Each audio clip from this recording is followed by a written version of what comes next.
Hi. അപ്പോൾ ഈ കാണുന്ന എഫക്റ്റ് നമുക്ക് എങ്ങനെയാണ് ക്രിയേറ്റ് ചെയ്ത് നോക്കാം. ആദ്യം നമുക്ക് വേണ്ട ക്ലിപ്സുകൾ എടുത്ത് ടൈം ലൈനിൽ ഇടുക. എല്ലാത്തിനും ആ ഒരു ക്ലിപ്പിൻ്റെ ലെന്ത് എന്ന് പറയുന്നത് 6 frames ആയിരിക്കും. നമുക്ക് ആദ്യം ഒരു അഡ്ജസ്റ്റ്മെൻറ്റ് ലെയർ ക്രിയേറ്റ് ചെയ്യാം. എന്നിട്ട് നമുക്ക് ഈ അഡ്ജസ്റ്റ്മെൻറ്റ് ലെയർ ടൈം ലൈനിലേക്ക് ഡ്രാഗ് ആൻഡ് ഡ്രോപ്പ് ചെയ്യാം.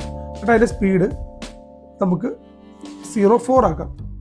നമ്മൾ എഫക്ട്സിൽ പോയിട്ട് ഡയറക്ഷൻ ലെഗസി എന്ന് പറയുന്നത് നമുക്ക് ഡ്രാഗ് ആൻഡ് ഡ്രോപ്പ് ചെയ്യാം.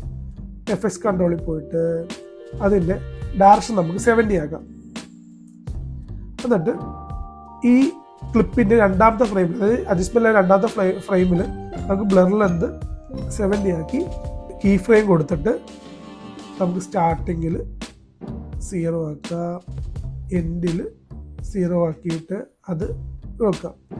ഇനി അടുത്തതായിട്ട് ഇൻവേർട്ട് നടിക്കുക. എന്നിട്ട് ഇൻവേർട്ട് ഡ്രാഗ് ആൻഡ് ഡ്രോപ്പ് ചെയ്യുക.